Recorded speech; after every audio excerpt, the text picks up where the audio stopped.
1 Timothy chapter 3.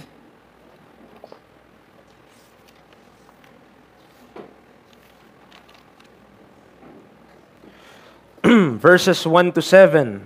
Verses 1 to 7. 1 Timothy chapter 3, verses 1 to 7. Salitan po tayo. Ako po sa verse 1. Kayo po sa verse 2 at magkikita po tayo sa verse number 7. Say amen po kung nandiyan na kayo. Ang sabi po ng Bible, this is a true saying, if a man desire the office of a bishop, he desireth a good work.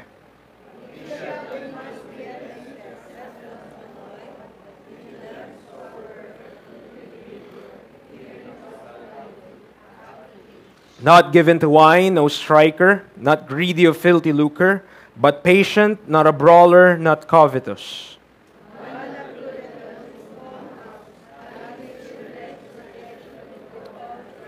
For if a man know not how to rule his own house, how shall he take care of the church of God?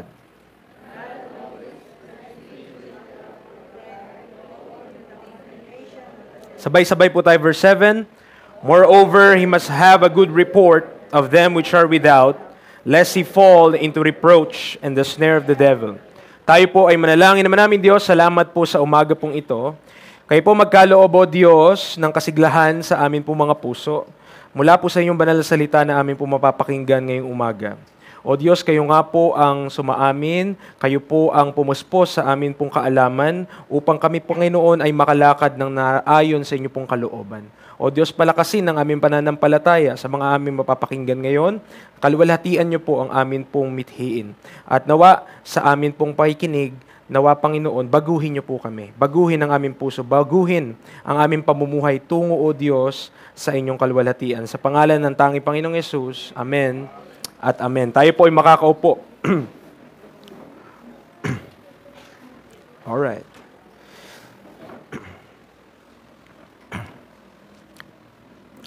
So last week po, ating pinag-usapan on chapter 2, verses 11 to 15, and also on the week before that, about the ladies po, mga kapatid. Naalala niyo pa po yung lesson? Okay. So maliwanag po ang kalooban ng Diyos or God's design towards the home, and it extends even to the church. Maliwanag po yung disenyo ng Diyos that the leadership both in the home and in the house of God, which is the church, should be on the man. Okay? Hindi yun ginusto ng kalalakihan bagkus yun po ay disenyo mismo ng Diyos. So if we have any problem with that, problemahin yun sa Diyos. Okay? It's not the problem of the men of the church. Okay. So kapag pinag-uusapan po ganito mga bagay, even on the book of Ephesians and even in the book of Colossians, ang inuunang i-admonish or ang inuunang turuan ay mga babae. Then, ang kasunod po noon ay mga kalalakihan na. So inuuna yung subjected party before the one who will rule, okay, or have the headship. Ngayon po sa ating pag-aaral ngayong umaga, in chapter 3 of the book of 1 Timothy, verses 1 to 7, obviously, our study in 1 Timothy intends to put order in the church, the local church. So, ang disenyo po nito ng ating pag-aaral, that's why we are in book of 1 Timothy, is to have order. Our God is a God of order. Ibig sabihin, ang Diyos natin po, hindi siya gumagawa ng pabarabara lang. Meron siyang sinusunod na order because He is the God of order. So in the local church, we have an ordained elder. Okay? So most commonly known as the pastor. Ito po yung gusto ko maintindihan natin. No? Kung nanghingi tayo ng title, kaya lalagay ko muna. Okay. For bishops and for brothers. For bishops and brothers.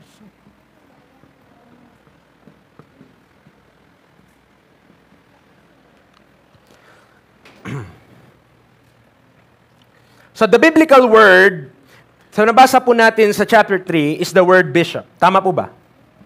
Nabasa niyo po yung word na bishop. So the word itself is not evil.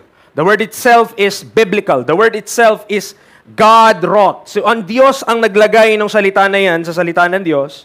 And it is God's It is not God's problem that men have a problem with that word. So, a bishop in the Bible is an ordained elder. Most commonly known sa ating panahon ngayon as a pastor. Nakasunod po tayo? Okay, una, hindi yung iba, ano yun? Ano yung elder? Older? Ibig sabihin, matanda? Okay, so, in the Bible, so ang bishop po, this is an office. So, isa na namang problema, hindi na naman maintindihan. At ang elder po ay officer. Opisina, at yung nakaupo sa opisina ay wala iba kundi yung elder. Okay, bakit mahalaga yon? So, punta tayo ng Titus muna. Titus. Kunin niyo po isa niyong kamay, Titus 1. So, nag-establish lang tayo ng biblical terminology, mga kapatid. Okay? Biblical terminology. And we should not be intimidated by biblical terminologies. In the Bible, there are biblical terminologies na hinijack ng religion or hinijack ng ibang sekta. And by that, dahil sa ganun nating pagkaintindi sa mga salitang iyon, our own connotation of the words, nalilimitahan tayo sa kung ano ang tinuturo ng Biblia. But in the Word of God, tignan niyo po ha, Titus 1, verse 5 and 7. Titus 1:5, verse 7. For this cause, left I thee in Crete, that thou shouldest set in order the things that are wanting, and ordain elders in every city, as I had appointed thee. So, Titus is appointed by the Apostle Paul, mag-ordain ka ng mga elder. And this ordained elder, sa verse number 7, is called a bishop. Okay? Verse number 7, for a bishop must be blameless as the steward of God, not self-willed, not soon angry, not given to wine, no striker. Okay. So, the same way, kung paano natin binasa sa 1 Timothy 3. Balik tayo ng 1 Timothy 3. Sa 1 Timothy 3, verse number 5, for if a man know not how to rule his own house, how shall he take care of the church of God? Okay.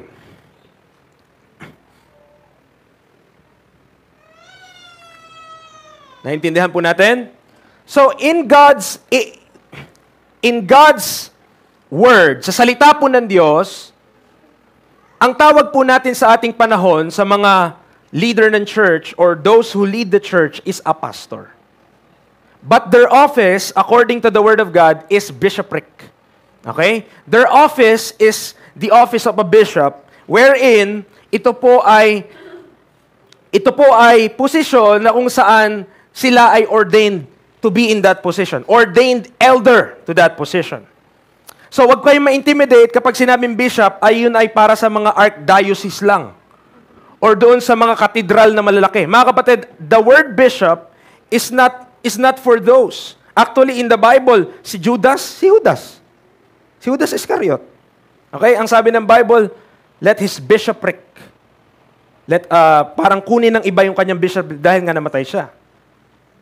So, becoming a bishop is a matter of biblical understanding na hindi po ito an elevated position na kung saan in the clergy and laity mentality na para bagang ito ay parang isang super mega church. That's why ang tawag na sa pastor nila ay bishop. At dun sa mga maliliit na simbahan na kagaya natin, ang tawag ay pastor. Hindi po mga kapatid. Sa Bible, lahat ng mga nagpapastor in a local church, if they are ordained, they are called bishop. They occupy that position. Okay? That is not given by the world, that is given by God. Okay? Yun po ay posisyon na kung saan itinalaga ng Diyos sa kanyang banal na salita. And the problem with religion nowadays is that they put a high premium on people who pastor supposedly thousands of people compared to those who pastors 80 people, 70 people, 50 people, or 100 people. So, yung mga pastor na nasa mga barabarangay, ano yan, mga pastor lang yan. Pero yung mga pastor na pinagpapastoran ay mga pastor, ayun na yung mga bishop. Okay? So in the Bible, hindi po. Every pastor who is biblical and who is standing according to the truth of the Word of God is occupying the office of a bishop. Biblical term yun. O ngayon, di lang natin ginagamit kasi nga sa panahon natin ngayon, pag sinabi mong bishop, parang sa Katoliko agad eh. Ay, Katoliko, ganyan. So hindi po mga kapatid. That is a biblical word. Nakakasunod po tayo? Okay. Having said that, 1 Timothy 3, verse number 13, occupying this position in the church requires boldness. Kinakailangan po ng katapangan, like that of a deacon. So verse number 13, the Bible tells us, for they that have used the office of a deacon. Yes, this is talking about the deacon. But how about the person who is occupying the office of the bishop? Mga kapatid, ang Bible, I believe so, that well purchased to themselves a good degree and great boldness in the faith which is in Christ Jesus. Let me tell you that being a pastor is not easy. Especially pastoring you. Isipin mo, ikaw pinagpapastoran ka, ang hirap, di ba? Sarili mo pa nga lang, ginaguide mo, di ba? So, ang pagiging pastor po ay hindi po madali. Okay? Ang pagiging pastor po is not an easy job. That's why I could also say in verse number 13 that becoming a bishop of a church or becoming a pastor of a church requires boldness in the faith. Boldness in the faith. Sasabihin ko to in the onset para maintindihan natin, because a pastor not only, isipin nyo po, iniisip niya yung kanyang sariling pamilya, at the same time, iniisip niya yung church. So, hindi lamang pamilya niya yung meron siyang pakialam, bagkus yung lahat ng mga pamilya na nasa church. Which requires pastoring. Nakasunod po tayo? So, it requires great boldness in the faith. Now, obviously, the apostle of the Gentiles could not live for 2,000 years. Si Paul, nabuhay lang siya less than 100 years, if I'm not mistaken. Hindi siya pwede mabuhay ng 2,000 years or more than kagaya nila Methuselah. Okay? So si Methuselah yata 989. Sipin mo naman yun. No? Kung ilang apo na yun. Apo na sa Ingron yun, mga kapatid. So, hindi siya pwedeng mabuhay ng ganong kahaba. So, how could that truth continue? Obviously, he had to leave. Kailangan niyang umalis after fighting a good fight, finishing his course, and keeping the faith. That leaves the next generation with Timothy and faithful men. Tama? So sabi niya kay Timothy sa 2 Timothy 2 verse 2, and the things that thou hast heard of me among many witnesses, the same commit thou to faithful men who shall be able to teach others also. It is the Lord's design for the church to have ordained elders. Kalooban ng Diyos na sa bawat iglesia ay meron pong mga na-ordain na mga elders. Sabi nga kanina sa Titus 1:5, yung binasa natin, babalikan ko lang po. For this cause left I thee in Crete, that thou shouldest set in order the things that are wanting and ordain elders in every city, as I had appointed thee. Maliwanag doon na ang kalooban ng Diyos, ang isang church, merong mag-lead. Okay? Maliwanag doon na sa isang iglesia lokal, meron pong magpapastor doon sa church na iyon who will set things in order. Dahil alam natin, ito po alam natin that while believers have eternal security and justification in Christ, na habang ang mga mananampalataya ay ligtas, alam niya, papunta sila ng langit, ang kanilang mga buhay ay spaghetti. Ang kanilang mga buhay ay parang wire ng Meralco at Sameco. Diba? Sala-salabat. At ang kailangan mangyari is that there should be a man who will be in charge, given authority by God, so that this man will take charge and lead the church so that the people that are in the church, though they are saved, will be living for Jesus Christ. Ako naniniwala, mga kapatid, kung nag-iisa ka, kahit ligtas ka pa, nag-iisa ka, maglilingkod ka sa Panginoon, hindi mo kaya eh. Mag-isa ka lang eh. Para kang isang stick ng umaapoy na pugon or siga, inalis mo yung sarili mo doon sa puno ng siga na yon, kahit gaano kakainit sa umpisa, mawala yun. Kailangan mo ng kapatiran. Kailangan ng bawat isang save ang mga kapatiran para mag-function ng maayos, mga kapatid. It is very hard to be alone. It is very hard to function alone. That's why, at hindi rin naman uubra na sa isang church walang leader. Nakasunod po tayo? Hindi pa pwede na sa isang church wala nagli-lead. Problema yon. Demokrasya, naku po, malaking problema yan. Okay? So, hindi rin yon ang kalooban ng Diyos. Even the nation of Israel, ito, context ng Israel po mga kapatid ha, sa Israel, though wala pa silang king during that time, may judge sila. May priest sila. May king sila. Ibig sabihin, there's supposed to be a leader in every group. Kapag walang nagli-lead sa isang group, chaos yon. Go as you go, or kung anong gusto mo gawin, gawin mo lang, at hindi yun yung kalooban po ng Diyos. Acts chapter 20. Let's look at what are, anong ma-derive natin, the responsibilities of the bishops or the pastors in the church sa Acts 20. Sabi ko nga po sa inyo kanina, the Apostle Paul could not live 2,000 years. He has to die. Okay? Kailangan niyang mamatay during his time.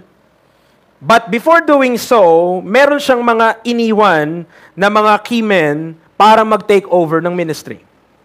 And this men ay binigyan niya ng responsibilidad to do the following things. Sa Acts 20 verse 28 to 30, the Bible tells us, "Take heed therefore." I'm reading at verse 28, chapter 20 of the book of Acts. "Take heed therefore unto yourselves and to all the flock, over the which the Holy Ghost hath made you overseers, to feed the church of God, which he had purchased with his own blood."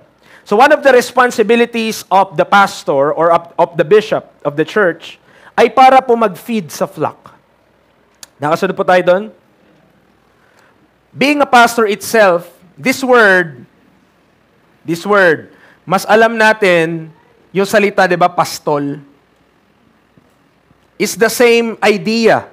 Dahil this word pastor sa Bible ay inilagay talaga para pagpastulan ang mga tupa. And believers are likened to sheep. Okay? Anong isang karakteristik ng tupa? I-correct mo yung tupa. Balik yun ulit. Kunyari, nahulog siya, kunin mo siya. Tapos itutok mo ulit siya doon sa butas, pupunta ulit sa butas. Kunin mo ulit. Itutok mo sa butas. Pag lumakad siya, hindi niya iiwasan pa rin yung butas. Pupunta pa rin siya doon. Yun ang kahalagahan ng pastol. Para yung paulit-ulit na hindi mo dapat gawin, hindi mo na magawa kasi i-correct ka. Okay? And that's the role of a pastor, mga kapatid, is to set things in order, to correct us, being sheep, na hindi natin alam kung anong ating pinagagawa. Amen? So, it is the Lord's design that in the body of Christ, even in the body of Christ, there will be pastors.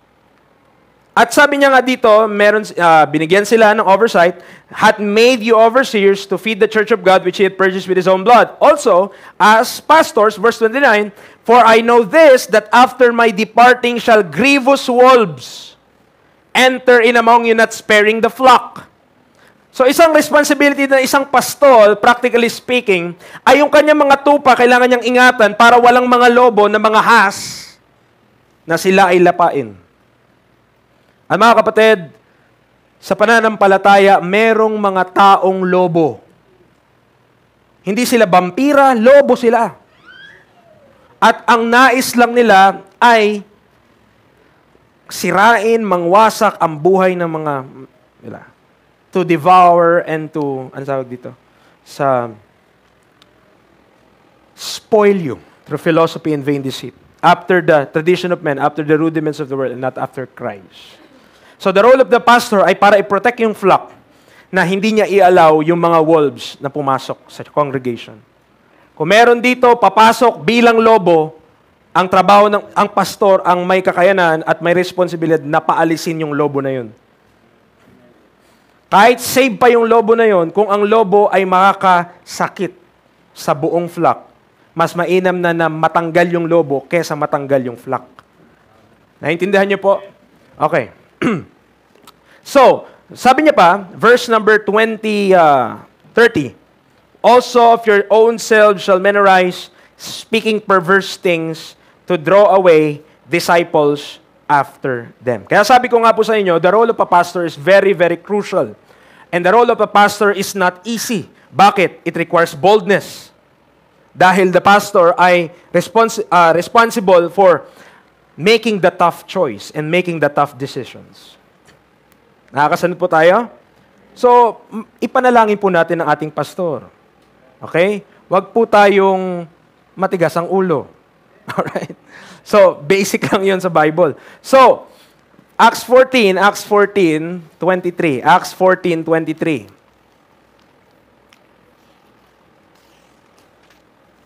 Just setting some things, foundational things before we continue. Acts 14:23. Acts 14:23. Dito ko po kinuha yung idea na bawat church dapat may pastor. Or bawat church dapat may ordained elder. Kasi ang sabi niya, and when they had ordained them elders in every church and had prayed with fasting, they commended them to the Lord on whom they believe. So kagaya na, ngayon, sinasabi natin yan ng ganito. Okay? Walang local church ang dapat walang pastor. Dapat bawat local church may pastor. At bakit po? Pag tayo, may nakilala tayong mga mananampalataya sa ibang lugar, anong tinatanong nyo sa kanila? Ay, sino pastor nyo? Diba? Ganun eh. Bakit? Ang idea kasi ng bawat simbahan, merong nagpapastor sa simbahan na yon. Bawat church, there's supposed to be a leader who will stand up and who will say or who will take charge para siya yung mangunguna sa congregation na yun. Kaya yun yung natatanong natin kapag may nakilala kang kapatiran sa ibang church, tanong mo, ay, sino pong pastor nyo? Ah, si pastor ganun. Ay, okay po. Naintindihan mo na, taga-ron siya. Kasi yun yung pastor niya. Nakakuha po natin? So, believers should have a pastor who will preach to them the scriptures and sound doctrine. 2 Timothy 3. 2 Timothy 3. At isa po sa marka, one of the marks also, na tayo po ay na mas lumalagan na po ang apostasiya or the apostasy of our day is that mas gusto na ng mga tao yung Bible teacher, hindi pastor. Bakit? Kasi ang Bible teacher, turuan ka ng doktrina, malaman mo yung mga rightly dividing, malaman mo yung mga timeline, okay. Pero ang pastor kasi, yung buhay mo kailangan ma-address. At mas madaling baguhin ang idea mo sa timeline kaysa baguhin yung takbo ng buhay mo. So in that regard, mas gugustuhin na lang ng tao na makinig online kaysa magpasailalim sa isang iglesia.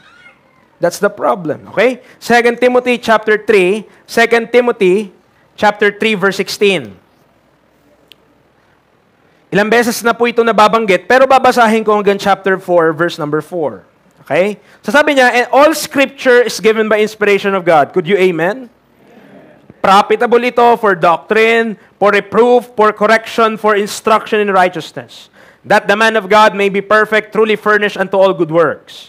I charge thee therefore before God in the Lord Jesus Christ, who shall judge the quick and the dead that is appearing in his kingdom, preach the word, be instant in season, out of season, reprove, rebuke, exhort, with all long suffering and doctrine. Verse 3, for the time will come when they will not endure. Anong di nila ma-endure?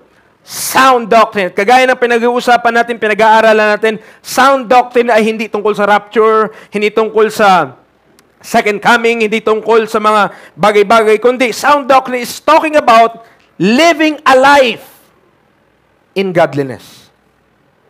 So tungkol ito sa practical na pamumuhay ng mga mananampalataya. And when we talk about practical living, na kailangang may change sa buhay ng isang tao, mga kapatid, that's where, ang sabi nga nila, the rubber meets the road.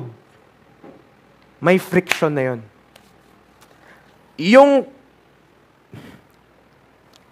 Yung masave ka, malaman mo na ang kaligtasan, walang gawa, nakakaligaya ng puso. Tama?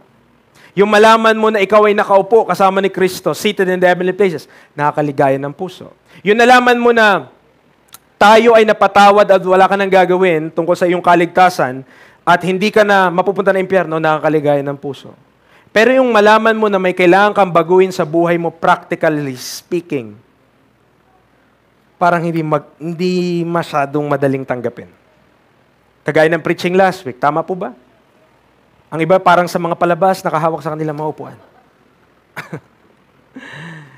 Kapag ang preaching ay inaddress na yung buhay ng isang tao on a very practical level that requires a change in their daily life, routines, habits man mismo yung babaguhin ng Bible.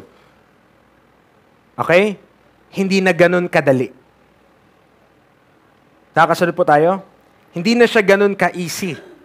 Di kagaya magturo ko ng salvation dito, amen lang kay lahat. Amen! Woo! Save! I'm saved! Woo! Pero yung sinabi ng Panginoon na tayong mga saved, we are supposed to be being fruitful in every good works and increasing in the knowledge of God. That's a problem. Kasi kailangan na ng sakripisyo yun eh. Anong sinakripisyo mo na naligtas ka? Yabang mo lang. Sinakripisyo mo na hindi mo pala kayang iligtas sarili mo, kaya na-save ka. Sinakripisyo mo yung yabang mo. Sinakripisyo mo na ikaw ay hindi maliligtas gamit ang iyong sariling kakayanan, and by that, praise the Lord! Siniligtas tayo. Pero, papaano tayo, how about walking daily? How about walking by faith and not by sight? It requires sacrifice. Ngayon, nag-uusap na tayo. Now we're speaking, sabi nga nila. Because in the Christian life, there is supposed to be change. In the Christian life, there is supposed to be a sacrifice, not my will, but thine be done. Kaya kailangan po ng pastor sa church. Okay. Kung ikaw lang, di mo may isip baguhin yan eh. Pero kung ikaw ay merong magpapaalala sa'yo mula sa salita ng Diyos kung anong dapat mong gawin, the Holy Spirit will work through His words. Amen. Nakasunod po tayo. Okay? So teachers could just get you to a point, but a pastor who teaches and preaches the Word of God, ang ituturo niya sa'yo, submission and obedience, which your flesh might not like, but God desires you to have. Okay? One of the marks, burahin ko na po ito ha. Sana naintindihan nyo itong pinaka-basic na diagram natin.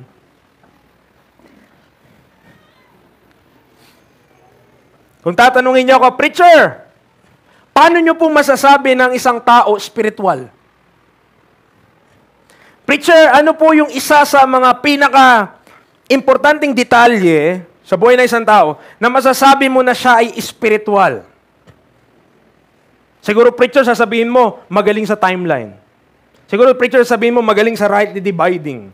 Siguro, preacher, sasabihin mo, alam niya i-divide si Peter from Paul. That is not a mark of a spiritual man. Though, importanteng malaman yung mga bagay na yan. Alam niyo po yung mark ng spirituality? Kung ikaw ay spiritual, ito ang mark.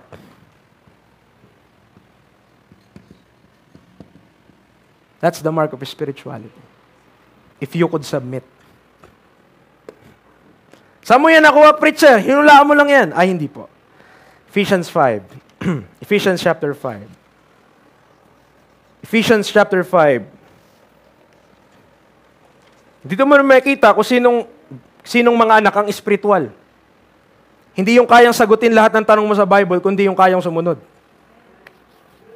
Okay? Ephesians chapter 5, verse number 18. Ano sabi ng Bible? And be not drunk with wine, wherein is excess, but be filled with the Spirit. Ano yung isa sa mga marks of being filled with the Spirit? Hindi lang yung umaawit sa verse number 19. Hindi lamang yung may psalms, yung may hymns, may spiritual songs who make melody in their hearts to the Lord. Hindi lamang yung nagpapasalamat, mga kapatid, sa verse number 20, which is also a mark of His spirituality, a heart that is thankful to God and giving thanks, but also in verse 21, submitting yourselves one to another in the fear of God.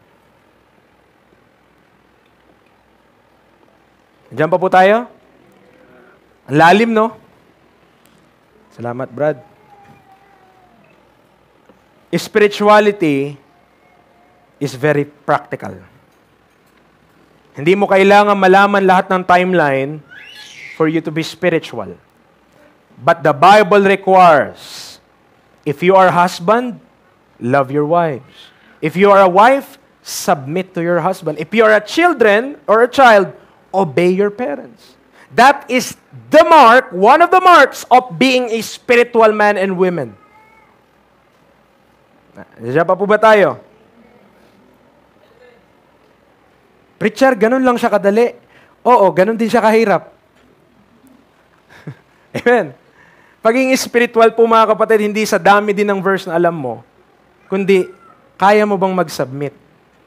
Kasi submission is not weakness, mga kapatid. Submission is acknowledging God's will. Yes, pwede tayong mas matalino. Yes, pwede tayong mas may alam. Yes, pwede tayong magaling. Pero kaya ba nating magpasailalim sa authority? Kaya ba nating magpapastor? Hindi magpastor magpapastor. Nakakasunod po tayo? Kapag tayo walang kayang magpastor sa atin, abay hindi tayo spiritual. Suwail tayo. Amen. Nakakasunod po tayo. Okay, mahalaga po maintindihan yan kasi ang ating pinag-uusapan ay tungkol sa bishops and brothers. Now, Hebrews chapter 13. Hebrews 13, verse 17. Hebrews chapter 13, verse 17.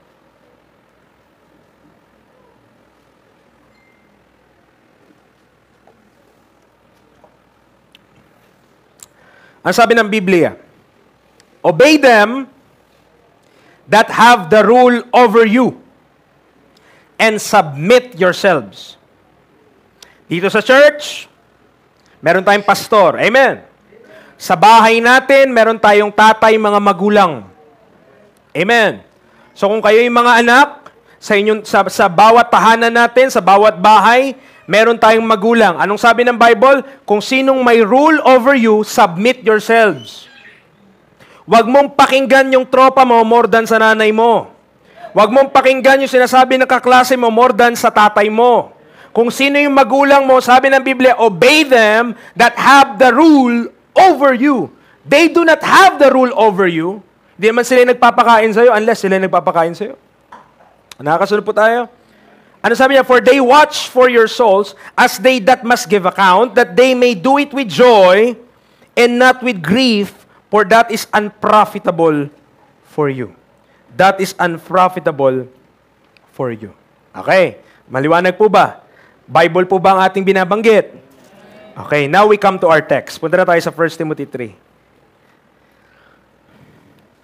Verse 1 opens up with this is a true saying. Tinignan ko po sa Bible searcher yung term na true saying at dito lang po siya nag-appear. Only in this passage. Merong faithful saying, kagaya nung sa last time, di ba? Yung pagdating sa kaligtasan, pagdating si Kristo, ay dumating sa sanlibutan para iligtas sa mga makasalanan, faithful saying yon. Pero yung phrase, pag sinabi ng Bible na true saying, isang beses lang po yun nabanggit. Dito lang, sa 1 Timothy chapter 3. One time, only one time, nabanggit yung true saying. And this true saying, bakit kaya katangi-tangi, ito lang ang pagkabanggit ng phrase na yan sa Bible. And at the same time, ibig sabihin, bigyan natin ng importansya, bigyan natin ng maayos na pagbasa, bakit ba ito nabanggit? Sapagat kung ito lang yung unique ito lang yung, dito mo lang mababasa yung true saying sa 1 Timothy 3:1, then dapat, bigyan mo ng matinding tuon. Bakit nasabi ng Bible na this is a true, bakit kaya totoo to? Anong meron dito na sadyang totoo tong kasabihan na ito? Now, ano sabi niya? If a man desire the office of a bishop, he desireth a good work. Now, kung meron tayong clear view of what is to be a biblical bishop or pastor, dapat alam natin, we should know full well that it is not for the faint of heart or for the selfish. Ang pagpapastor ay hindi para sa makasarili. Okay? Hindi siya para sa mga mahina ang loob. Alam po yan ng mga naging pastor na dito sa kongregasyon. Okay? Hindi po yun para sa mga mahina ang loob. Kailangan matapang ka. Ruling could be abused like any other position of power and be used for self-gains. That is why there are qualifications to filter out those who desire this office.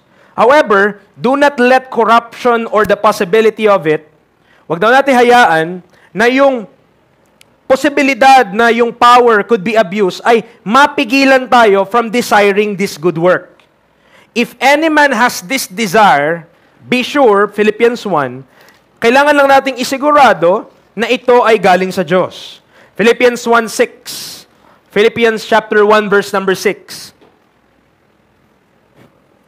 Preacher, sabi ng Bible, if a man desired the office of a bishop, he desired a good work. Gusto ko pong magpastor ngayon. Saan ka magpapastor, Brad? Dito sa church. May problema yan. Okay? Ang tanong, saan galing yan? Desire mo ba yan galing sa Diyos o galing sa iyo lang? Kasi sabi ng Philippians 1:6, being confident of this very thing, that he which hath begun a good work in you will perform it until the day of Jesus Christ. So dapat, yung good work na ito, yung good thing na ito, nanggaling sa Diyos mismo. Na ang Diyos ang naglagay sa puso mo na ikaw ay maring hindi dito, sa ibang lugar. Ikaw ay magiging isang pastor o ikaw ay itatalaga sa isang lugar para magsimula ng gawain. Dapat yan ay nanggaling sa Diyos mismo at hindi sa iyo lang. Dahil pwede pong maging self-deceive ang mga tao na, Pastor, meron po ako sasabihin sa inyo. Ano yun, Brad? Sabi po ng Diyos, palitan na daw kita. Ay, problema yan. Oo, problemang malaki.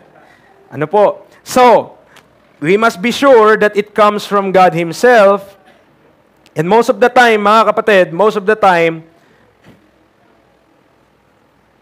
you must do the work even though you're not the pastor. You must do the work of the ministry even though hindi ka pastor. Why? Gagawin mo lang ba kapag nagka-posisyon ka? So, that's a problem. Now, the following qualifications, dito po kasi mga ano yan, must be yan eh. Okay? The following qualifications, though, specifically for those desiring the office, are not just for the aspirants. Hindi lang yan para sa mga gusto magpastor. Let me tell you that these are good qualities. Any man. Sino po dito ang mga men sa church na ito? Parang nagdududa na kayo. Nagdududa na rin ako sa inyo. Okay? Sino po ang mga men? Okay, nag-amen sila.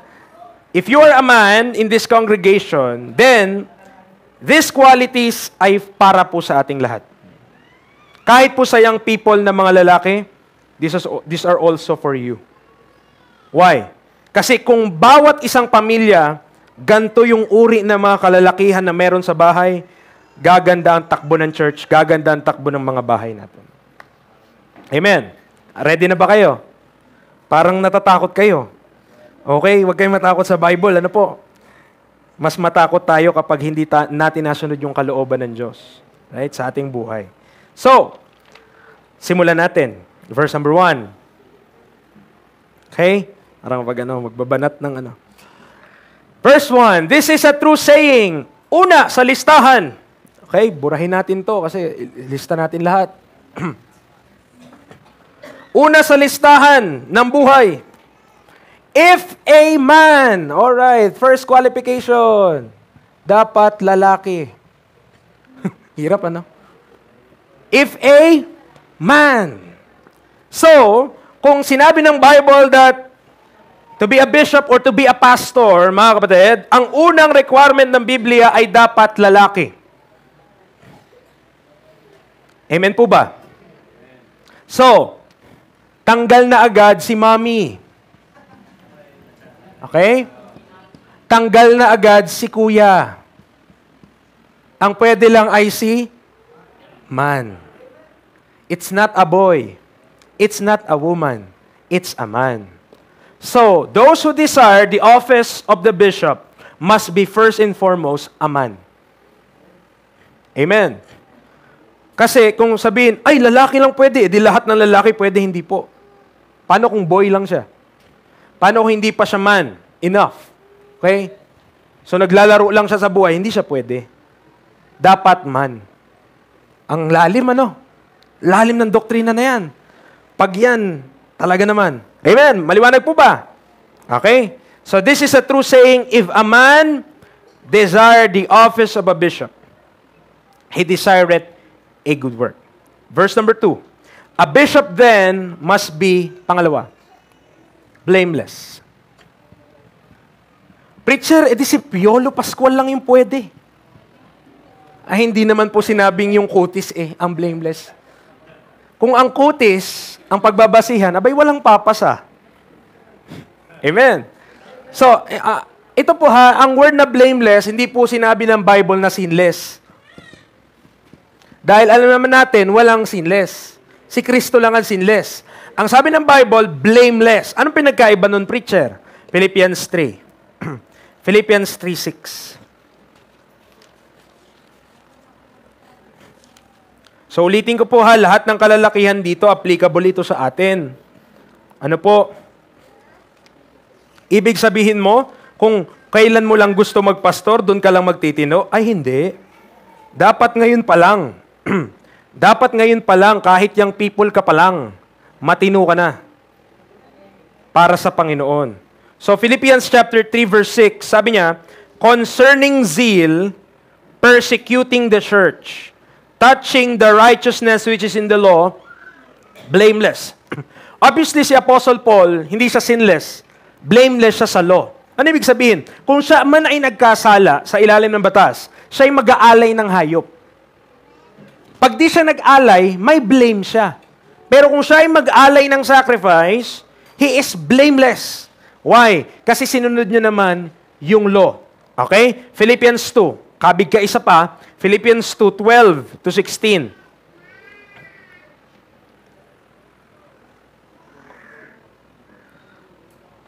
Wherefore, my beloved, as ye have always obeyed, not as in my presence only, but now much more in my absence, work out your own salvation with fear and trembling. For it is God which worketh in you both to will and to do of his good pleasure.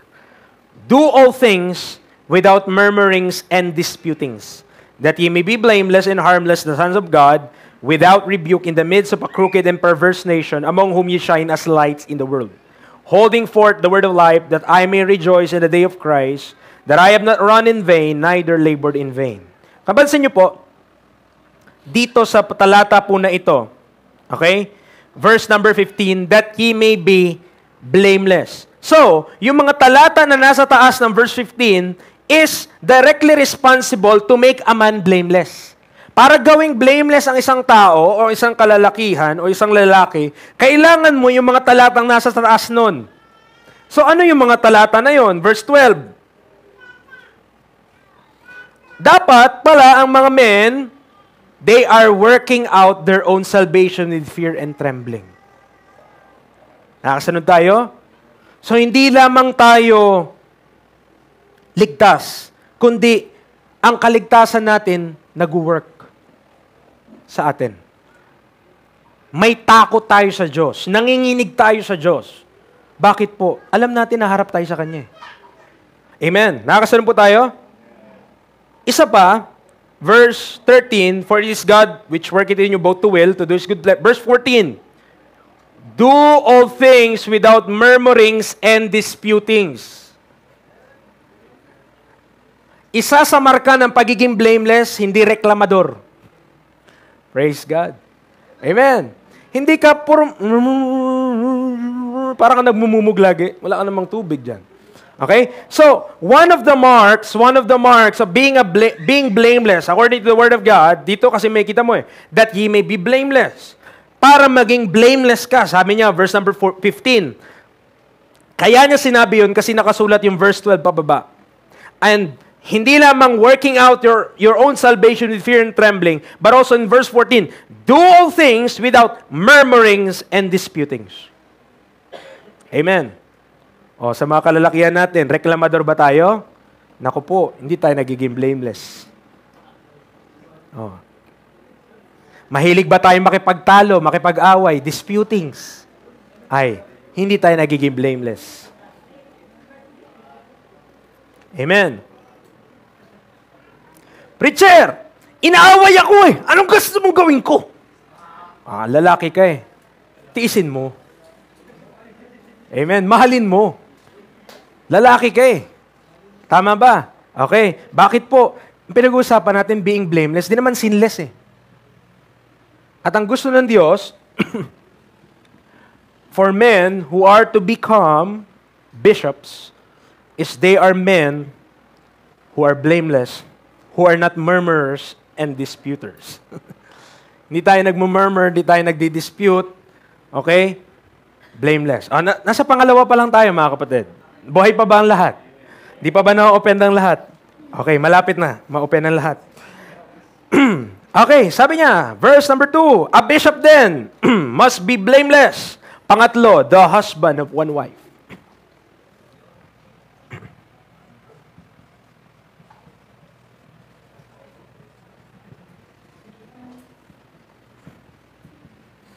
Husband of one wife.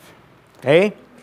So, ang isa pong pastor, the bishop also, will be naturally viewed as an example to the flock. Therefore, he must be the correct representation of Jesus Christ, not just for the church, but for this lost world. So, Ephesians 5, verse 23. So, becoming representative of Christ. So, kailangan i-represent si Kristo. At ano ba si Kristo? Ephesians 5:23. Ephesians 5:23. For the husband is the head of the wife, even as Christ is the head of the church, and He is the Savior of the body. Okay? So, maliwanag na dapat ang magli-lead sa church is somebody who has the right example. Amen. Nandiyan pa po tayo? Amen. So, dapat husband of one wife, hindi multiple wives. Hindi multiple choice. Alright? There's only one. At ito po mga kapatid ha, for us to have a better idea in one firm understanding about this topic, mga kapatid. You know, the world will feed the wrong information. Yung sanlibutan, it will feed the wrong information into our minds. That is reflected by all the movies, telenovelas, mga palabas dyan sa kanto, palabas dito, lahat. And it will feed on regrets. Yung papakainin niya sa mind natin, regrets. Yung mga hindi mo nagawa, yung mga dapat ganito, dapat ganyan na lang. Ganun yung mga palabas. Gusto ko po sabihin sa inyo, ito kalooban ng Diyos. Kung sino po yung asawa nyo ngayon, yan ang kalooban ng Diyos. Huwag ka nang tumingin sa iba. Wala, preacher, parang hindi ito ang kalooban ng Diyos. Walang ganun po. Ang sabi ng Biblia, hindi, husband, find your wife. No, love your wife. So kung sino po yung ating asawa, mga kaibigan, mga kapatid, that must supposed to be the one who we love. Okay? Maliwanag po ba yon? Okay. So, husband of one wife. Ano po? Maliwanag po yung point na yan. Hindi po yan dapat unclear sa atin. It must be so clear and head and shoulders. Okay? Pang-apat. 1 Timothy 3. 1 Timothy 3. A bishop then must be blameless, the husband of one wife. Pang-apat, vigilant. Preacher, yung asawa ko pala, dapat si Cardo siya. Kasi vigilant siya. Vigilante. Okay. Mali ka dyan, sister. Ang ibig sabihin ng vigilant, mga kapatid, okay? Vigilant. From the word itself, di ba? Mabilis. Okay? At ang pagiging isang pastor, mga kaibigan, mga kapatid, it requires vigilance. Kasi hindi sa lahat ng pagkakataon, kailangan mong mag-cure. Minsan, kailangan mo mag-prevent. Di ba yung kasabihan? Prevention is better than cure. May malaking kaibahan ang prevention. Okay, may tuturo ko sa inyo salita. Preventative and curative.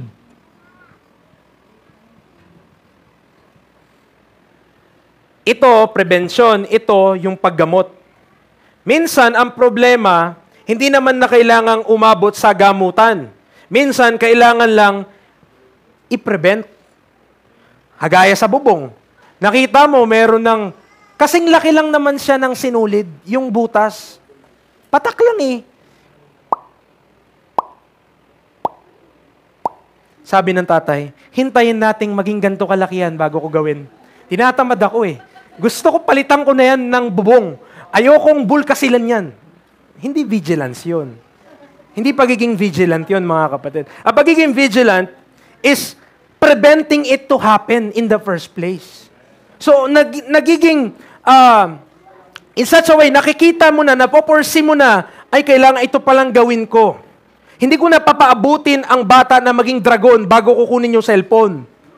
That's vigilance, mga kapatid. Hindi mo na kailangan hintayin na, hindi na siya na, talagang kailangan mo siyang pusasan para siya ay magtino. Hindi po, mga kapatid. There's supposed to be vigilance. Why? Because we are in the ministry of God. At sa church, minsan, marami mga matigas ang ulo, at minsan, hindi kailangan paabutin na masira ang buhay para pagsabihan.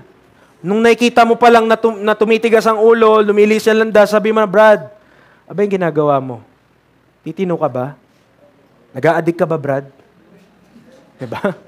Bakit papaabutin pa natin sa malalang part? Kung pwede namang, in the first place, mapigilan yun. That's vigilance, mga kapatid. Then, a bishop then must be, sabi ng Bible, vigilant. Mga men, be vigilant. Be vigilant. Huwag natin hayaan na magkasira-sira na ano na mangyari dyan. Umaksyon na tayo. Okay, isang tulong. Wala pa, hindi pagabaso yung butas. Hinihintay ko nga eh. Kailangan maging hindi po, mga kapatid. Dapat, makita pa lang natin yung problema, maliit pa lang, nandiyan na tayo. Umaaksyon na tayo. Why? Meron tayong quality of being a vigilant man. Diba yung mga vigilante, mabibilis. Mabilidad. Okay? At ang mga men dapat vigilant. We should be preventative and not curative. At, minsan may mga kailangan ka ng gamutin. Kasi malala na eh. Pero minsan napabayaan kaya umabot sa ganun. At sa church minsan, pag pinabayaan ng mga tao, hahantong talaga sa gamutan. Kaya mga kapatid, magpapayo tayo. I-take natin yung gamot ng salita ng Diyos. Kaya huwag natin hayaang maging terminal cancer yung sakit ng ulo natin bago tayo makinig. Dapat, kung anong naririnig natin, mabuti para sa ating pamilya, mabuti para sa atin, pakinggan natin ng Diyos. Kung nasa Biblia, pakinggan mo o salita lang ng pastor, huwag mong pakinggan. Pero kung nasa Bible, listen. Submit. Amen. Vigilance. Okay? Pang-apat yun. Panlima. Ilan ba yung preacher? Abay, kulang 20. So, ano sabi niya? A bishop then must be blameless, the husband of one wife, vigilant. Ano pa? Sober. Sober.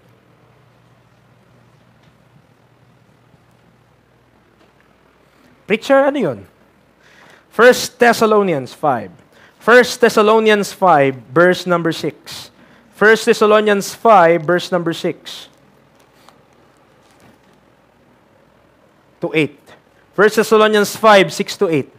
Therefore, let us not sleep, as do others, but let us watch and be sober.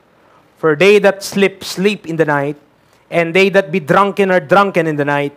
But let us, who are of the day, be sober, putting on the breastplate of faith and love, and for an helmet, the hope of salvation. Maliwanag po ba? So, being sober ay nasa tama kang pag-iisip, hindi ka tulog-tulog. Hindi ka tutulog-tulog. At bilang mga men, we have a tendency to be distracted by a lot of things. And we could be drunken, hindi lamang po sa alak, we could be drunken by the things of this world. Na we are so distracted about what we are supposed to do with our family and with the church. Hindi natin nagagawa kung ano yung dapat natin gawin. Masyado tayong distracted sa maraming bagay at hindi natin nagagawa yung mga dapat natin gawin. Bilang mga kalalakihan, we should be sober. We should be on our right mind. Amen. Okay? Nandiyan pa po tayo? Yung ating family, top priority mo yan. Hindi yan mas mahalaga sa motor. Praise the Lord. Amen. So, hindi, yung motor, punas, hugas. Pero yung misis, wala talaga. Okay? So, we must be sober. Okay, mga kalalakihan, wake up, man up. Know your priorities. Titus 2, 11 to 14. Titus 2, 11 to 14. Ano sabi ng Bible? For the grace of God that bringeth salvation appeared to all men, teaching us that denying ungodliness and worldly lust, we should live soberly, righteously, and godly in this present world, looking for that blessed hope in the glorious appearing of the great God and our Savior Jesus Christ, who gave himself for us that he might redeem us from all iniquity and purify unto himself a peculiar people zealous of good works. Sober. Nasa tamang pag-iisip. Nasa tamang focus. We should know, and we should know for a fact, that this world is not our home. We're just passing through. Amen. Mga men, please, pakinggan niyo po. Di po natin madadala sa langit yung mga bagay minsan na pinagkakaabalahan natin. You will leave everything behind. Anong madadala natin doon? Yung ginawa mo para kay Kristo. Anong mahalaga? Yung iiwanan mo dito sa buhay na ito. Kapag nawala ka ba, iiyak ang mga kamag-anak mo, matutuwa. Dapat iiyak sila. Dahil sabi nila, si Kuya ganto, mahal niya ng Diyos. Mahal niya ng pamilya niya. At nabuhay siya para sa Panginoon. Amen. So yun dapat yung ating nilalagay natin yung ating puso at isipan sa bagay po na yun. Don't be distracted. Wake up. Wake up. Be sober. Okay? Tuloy po tayo mga kapatid. Pang-anim. A bishop then must be blameless, the husband of one wife, vigilant, sober. Woo! Praise the Lord. Mapapa-amen na kayong papakapit kayo sa upuan nyo. Good behavior.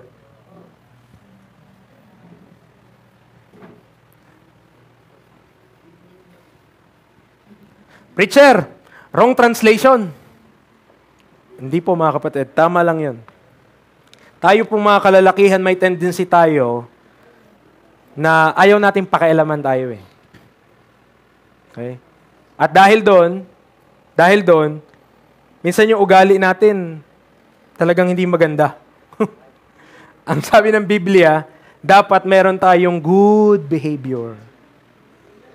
Okay? Good behavior. Behave. Okay? Behave, men. Sabi ng mga ladies, preacher, lakas, preach nyo pa. Push nyo pa, preacher. Amen, amen. Hindi lang sila maka-amen kasi silent, di ba? Silent. Ina-apply lang namin preacher last week kasi silent daw eh. Be silent in the church. So, kurot na lang. Okay? So, manners. 2 Thessalonians 3. 2 Thessalonians 3, behavior is manners as well. Kung papaano tayo namubuhay. What do we do? 2 Thessalonians 3, 7 to 12. 7 to 12. For yourselves know how ye ought to follow us. For we behaved not ourselves disorderly among you, neither did we eat any man's bread for naught, but wrought with labor and travail night and day, that we might not be chargeable to any of you. Not because we have not power, but to make ourselves an ensample unto you to follow us. For even when we were with you, this we commanded you, that if any would not work, neither should he eat. For we hear that there are some which walk among you disorderly, working not at all, but are busybodies. Now then, that are such, we command and exhort by our Lord Jesus Christ, that with quietness they work, and eat their own bread. Mga kapatid, behavior. Good behavior. Amen. So bilang mga men, dapat tayo yung nagte-take charge. We should be responsible. Tayo dapat yung nangunguna, tayo dapat yung nagbe-bear ng burden. Why? That is part of our behavior. Paano tayo namumuhay? What are our manners? Required yun. Kailangan meron tayong good behavior. Okay? So bilang mga men huwag tayong mahilig sa libre. Amen. Huwag tayong mahilig sa libre. Paghirapan natin. Pagtrabahuan natin. Pagsikapan po natin para sa ating pamilya. Okay? So, we must represent our Lord rightfully in our disposition. Pang-7. Okay? Ano to eh? Ilan ba to? 18 lang po ito, mga kapatid. 18 lang. Preacher, sa mga babae, 2 lang yung diniscuss mo last time. Silent, then, But sa amin, 18. Ay, ganun po talaga. Ganun po talaga yun. 1 Timothy chapter 3, verse number 2. Tignan niyo po, bago yung huli. Given to hospitality. Sabi ko na sa preacher, ina-apply ko yan. Tignan mo, puro na-hospital yung pamilya. Okay, hindi po yon ang ibig sabihin nun. Okay? Dapat tumino po tayo, mga kapatid. Ang ibig sabihin ng hospitality, di ba? Kapag sa mga hotel, tawag dyan, hospitality industry. Kasi po, pag tayo ay magiging pastor ng isang church, abay mag-aalaga ka po. Mag-aalaga ka, parang hospital. Ang mga tao, hindi yan kikilos agad-agad. Kailangan alagaan, turuan, lahat gagawin mo. Hospital. Dapat talaga given to hospitality. Kung walang hospitality, mga kapatid, ay wala po ang mangyayari dyan. First, Mark 10, verse 45. Mark 10:45. Mark 10:45. I'm giving you Bible, mga kapatid. These are Bible. These are scriptures. Now, nakalagay ito sa Biblia, though hindi natin nababasa most of the time, but this is in the Word of God. So as such, we must respect the Word of God and we must submit to the Word of God. Ang sabi niya, Mark 10:45, for even the Son of Man came not to be ministered unto, but to minister, and to give His life a ransom for many. And Jesus Christ is our greatest example. Amen. Pumunta siya dito, hindi para pagministeryohan, kundi para magministeryo. At sa ministry, mga kapatid, we should be given to hospitality. Hindi para tayo yung iserve, kundi tayo yung mag-serve sa iba. Nakasunod po tayo? Okay? Para tayo yung mag-serve sa iba. Lastly, doon sa verse 2. Lastly sa verse 2, pangwalo, up to teach.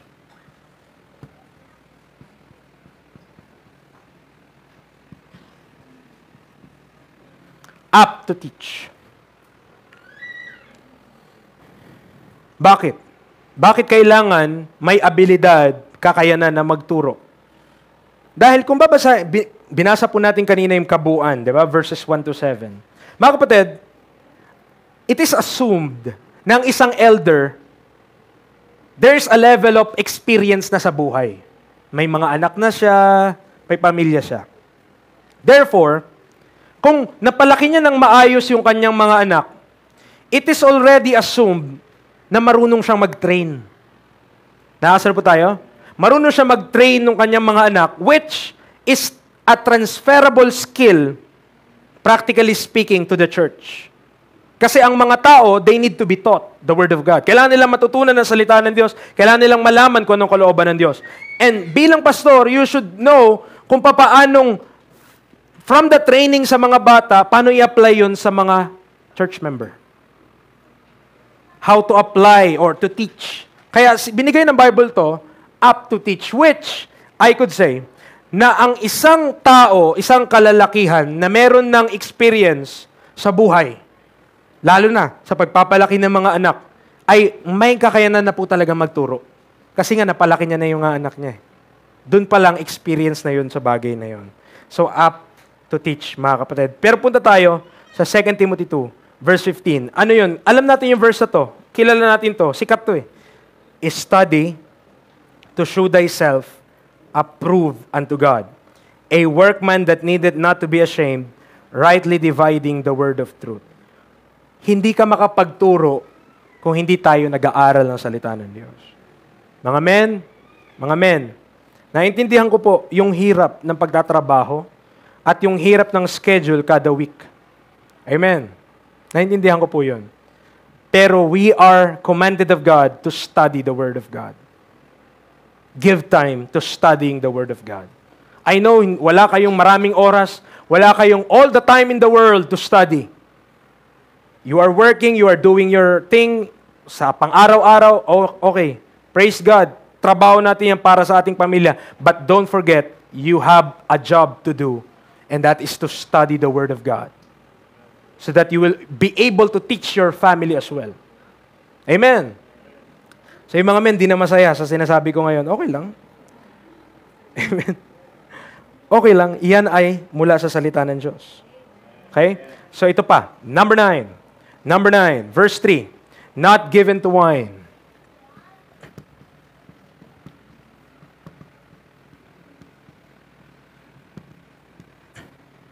Not given to wine.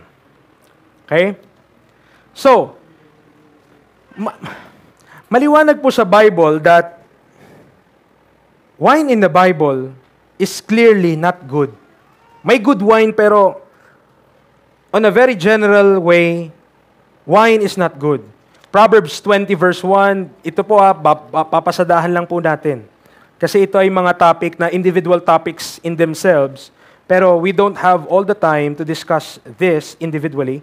So, we are just passing through each of these things. Proverbs 20 verse 1, sabi niya, Proverbs 21, wine is a mocker. Strong drink is raging.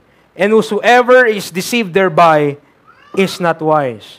Proverbs 23 verse 31, Proverbs 23:31, look not thou upon the wine when it is red, when it giveth his color in the cup, when it moveth itself aright. Clearly in the Bible, especially for those who will be in leadership in the church, hindi po talaga will of God na tayo po ay magpapartake ng kahit na anong alak.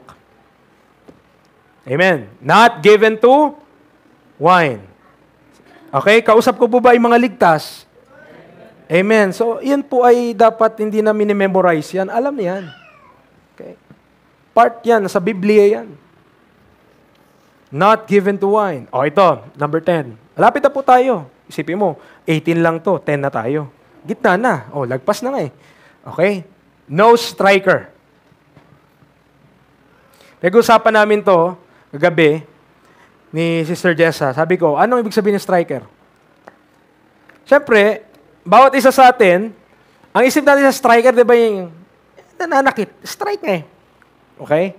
Pero, meron na po nun eh. Sa baba nung text natin sa 1 Timothy 3, verse number 3 din, sa baba, brawler. So, nandoon na yun. Given na, ibig sabihin, provided na dapat hindi ka nanununtok, hindi ka nananakit, hindi ka brawler.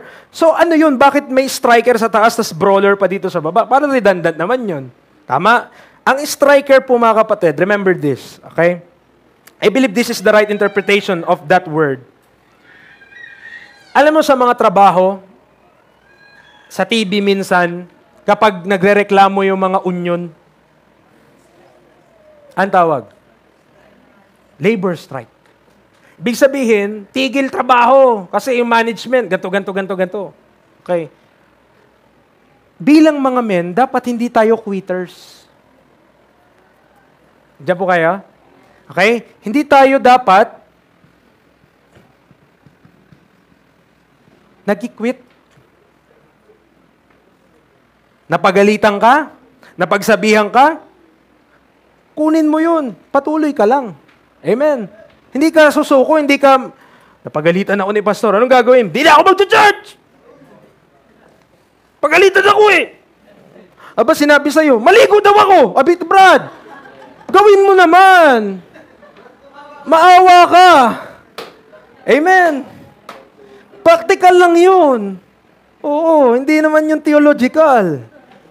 Tama po ba? Okay. So, hindi dapat tayo quitters. No strikers. Okay? So, baka sabi dito, maging striker pala kasi walang no. Ayan, no. No striker. Okay? Hindi dapat tayo nag-quit, mga kapatid. We should be fulfilling our responsibilities, taking full responsibilities. Number 11. Not given to wine, no striker, not greedy of filthy lucre.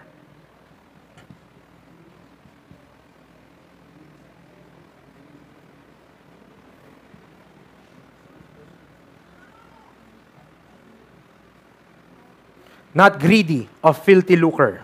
Okay? So, tayo po ay nasa ministry. You are not in the ministry for financial gains, but for sacrifice. 1 Peter chapter 5 verse 2. 1 Peter chapter 5 verse 2. Kaya nga sabi ko po sa inyo, kung magdi-desire tayo, di ba minsan tuwa pa yung mga Yung mga magulang, anong gusto mo anak paglaki mo? Ganto, ganto, ganto. Pero yung iba, natutuwa sila kapag ang gusto ng anak nila, gusto ko magpastor. O bakit gusto mo magpastor? Marami pera. Ay, hindi po. Mali ang konotasyon. Okay? Maling-mali. 1 Peter chapter 5, verse 2. Ano sabi niya? Feed the flock of God, which is among you, taking the oversight thereof, not by constraint, but willingly, not for filthy lucre, but of a ready mind. Amen. So, purihin natin, kaya kailangan kung dito sa church may pastor tayo, pag-pray natin, supportahan natin mga kapatid. Amen. Hindi po madali, hindi po madaling magpastor. Okay?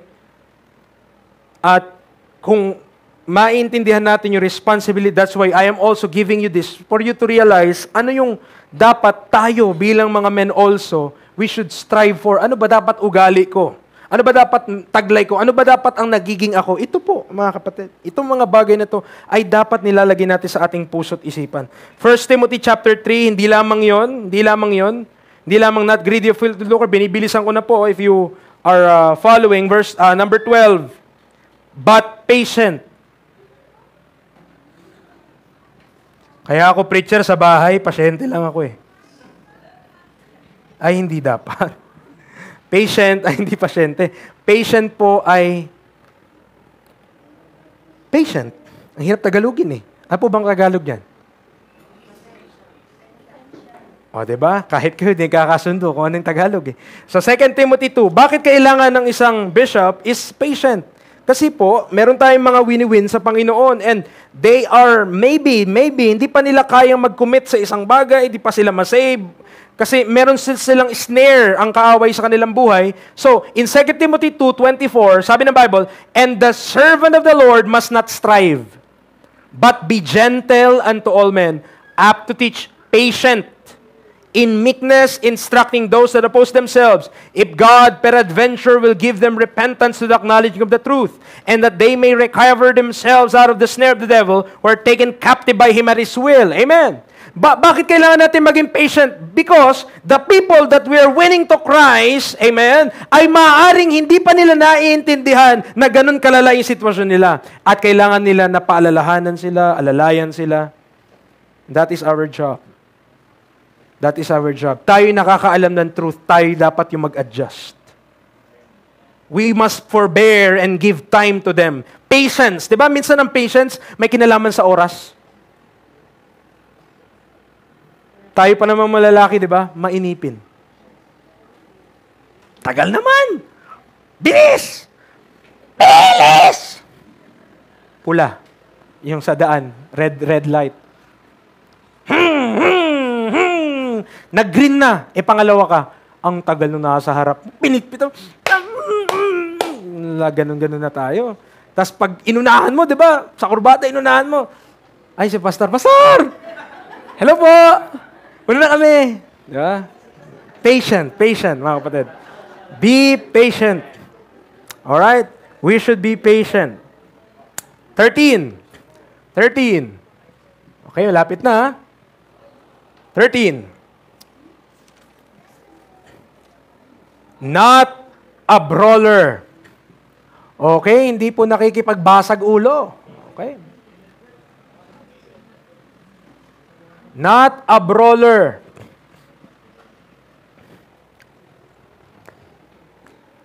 Paano ka makapag-win sa Panginoon kung brawler ka?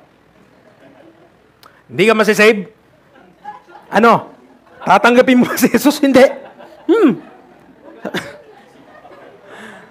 Amen. Hindi tayo ganyan. Mga kapatid, patience. Alright? Patience. Kailangan yun. Kaya hindi dapat brawler. Hindi dapat nakikipag-away.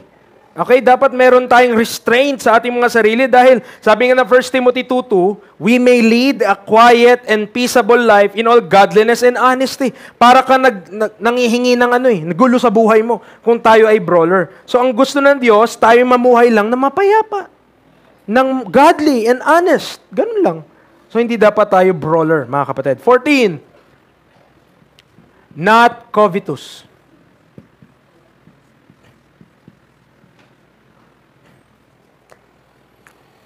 Not covetous.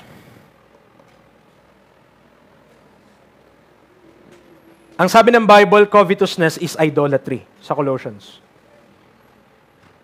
At mga men, minsan, di ba? Minsan kating-kati tayo mag-Shopee din eh. Hindi lang mga ladies eh. Tayo din. Kating-kating mag-Shopee. Kumbaga, upgrade dito, upgrade dyan.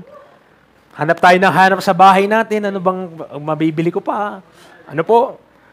Bakit naman? Ano naman bibilin mo? Bakit ganyan na naman? Nakita ko kasi si kapitbahay natin, may bagong ganun. Gusto ko rin yun.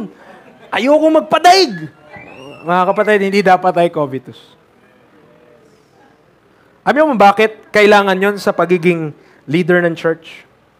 Kasi hindi tayo nakikipag-compete with other churches. We don't need what they have. We should be thankful for what we have and faithfully serve the Lord kung nasa saan tayo ngayon. God is not requiring you to give 1 million kung wala kang 1 million. Tandaan mo yan. Kung anong meron ka, that is our accountability before God, and be faithful for what you have. And serve God with what you have. Amen. Preacher, maglilingkod lang ako sa Panginoon kapag ganito na yung sitwasyon namin sa buhay, kapag nakakaangat-angat na kami. Hindi mangyayari yon, kapatid. Kung nasa saan tayo, in every state we are, therewith to be content. Yan ang turo ng Biblia.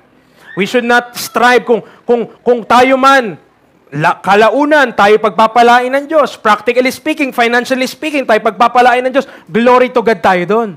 Pasalamat tayo sa Panginoon. Pero wag mong tignan ng iyong sarili kung ikaw man ay nasasadlak o ikaw man ay nagkukulang, nasasabihin mo, ang Diyos hindi natutuwa sa akin, mga kapatid. Yan ay buhay. It is part of life. Everyone ay dumaraan sa hirap, mga kapatid. Lahat po ay dumaraan sa mga pagsubok. At hindi po yan marka na ikaw ay malayo sa Diyos. Yan po ay marka na ikaw ay nasa isang makasalanang mundo. And what we need is faith in our God to believe on Him and to follow Him kahit mahirap. Amen. Yung mga taga-Macedonia, tularan natin sila. Kahit na sila ay nasa deep state of poverty, pero hindi napigilan yun para mag-serve sila sa Panginoon. Amen. Alam mo yung merong pastor na nagpapaliwanag nun sa Macedonia kung ano daw yung church na yon. Alam mo, so sobrang hirap ng buhay nila. Parang sinasabi daw nila kay Paul, Paul, kunin mo na to. Sabi ni Paul, ay naku sister, wag na. Alam, mas okay na kami. Hindi po, kunin nyo to. Kailangan to sa ministry. Sister, kawawa na kayo. Ubus na yung meron kayo. Hindi po, para yan sa Panginoon. Yung ganung heart. Yung alam naman ni Apostle Paul na yung sitwasyon nila sobrang sama, pero that doesn't hinder them to serve God. For they walk by faith, not by sight. Kasi they first gave themselves to the Lord before to the Apostle Paul. Kung babasahin niya sa 2 Corinthians 8, kung di ako nagkakamali. 15. Malapit na po tayo. Praise the Lord. 18 lang to eh. Rule it well his own house.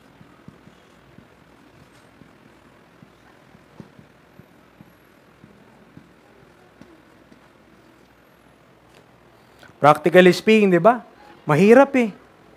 No? Mahirap magturo sa church. Yung anak ng isang pastor, halimbawa, yun pa yung pinakamagulong membro. Amen. Kaya salamat na lang, naligtas ako eh. Ako yung pinakagulong ako yung pinakamagulo eh. Okay? So, salamat sa Lord. No? So, rule it well his own house. Kasi, binigay na rin sa atin yung commentary. Having his children in subjection with all gravity. Verse 5, ito yung dahilan. For if a man know not how to rule his own house, how shall he take care of the church of God? Kung doon sa kanyang sariling tahanan, hindi niya mapamalahaan na maayos. Okay? Paano pa yung church at large? Mas maraming magulo. Amen. Sa kabuuan. So, requirement, mga kapatid, na first of all, yung family, dapat secure and in all gravity, sumusunod. Rule it well, his own house. Number 16. Patapos na po tayo. Okay? Sorry, yun na pala yun. Rule it well his own house, having his children in subjection with all gravity. Yun po yun. Having his children, yun number 16. Sulat nyo na lang po, nandiyan naman sa Bible yun. Having his children in subjection with all gravity. Number 17. Okay, patapos na. Malapit na po matapos yung tribulation nyo. Not a novice. Hindi baguhan. Hindi banit, ano ang tawag doon? Bagito. Bakit po? Kasi meron ditong warning. Lest being lifted up with pride, he fall into the condemnation of the devil. Bakit bumagsak ang kaaway? Bakit bumagsak ang dyablo? Dahil sa pride. And there are, hindi natin nilagay sa Bible kasi totoo. Merong mga nagsisimula, merong mga nasa ministry, talaga pong sukdulan ng yabang. Prideful, proud. Okay? Pero ang will ng Diyos sa atin, hindi para pabagsakin sila. Ang will ng Diyos sa atin, mga kapatid, to lead a quiet and peaceable life with all godliness and honesty, and to pray for all men na masave sila. Amen. So, ang Diyos na po ang bahala sa mga mayayabang na yun. Okay? Ang Diyos po ang bahala. Huwag niyong problemahin ng sarili niyo. Okay?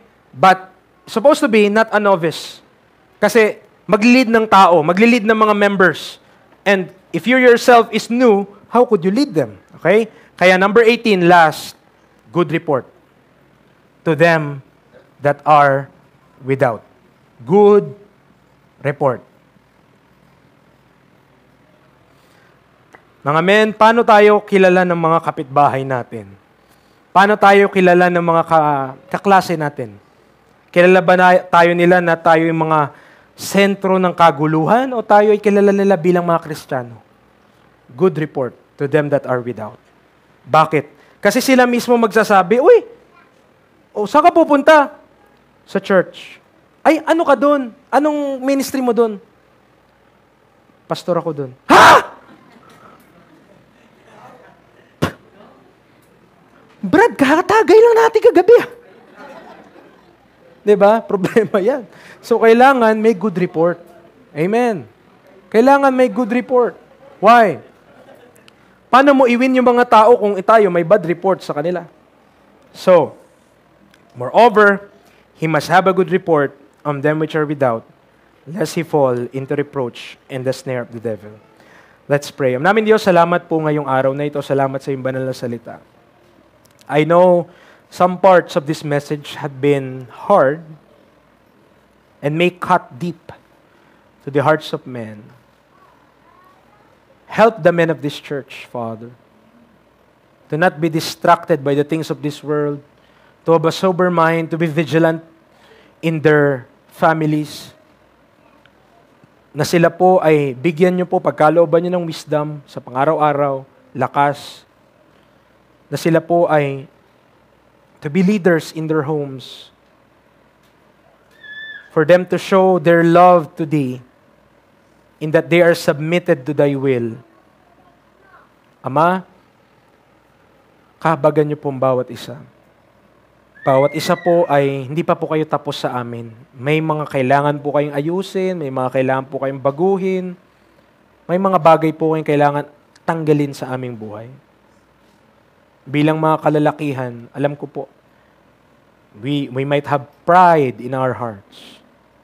Meron kami mga tinatago na mga bagay na ayaw naming ipabago po sa inyo, O Diyos. Pero nawa sa munting pangangaral na inyong banal na salita, na ang layunin ay hindi itaas ang tao, kundi itaas ka, matutunan po namin na magpakumbaba, magpasailalim sa iyong kalooban, malaman kung ano ang iyong nais at mamuhay ng tama na aayon sa iyong banal na salita at hindi po kami lumihis sa inyong katotohanan. Ama, tulungan niyo po ang bawat isa. I love these people. I love this church. I love the men of this church. But Lord, you know, there's much more to do, much work to do in our lives. Di pa po kayo tapos. Kumilos ka, O Diyos. Kausapin niyo po ang bawat puso. Huwag niyo pong hayaan kami na magla-lunch na naman, maghahapon na naman, na walang pagbabago sa aming puso at isipan ngayong oras na ito. Sa'yo po namin pinagkakatiwala, O Diyos, ang bagay po na ito. Hindi ko po kayang baguhin ang puso ng mga tao. Kayo lang po may kakayanan na bumago nito sa naayon po sa inyong kalooban. Maraming salamat, Lord, sa opportunity to preach. I thank Thee and I praise Thee. In the name of Jesus Christ. Amen and amen.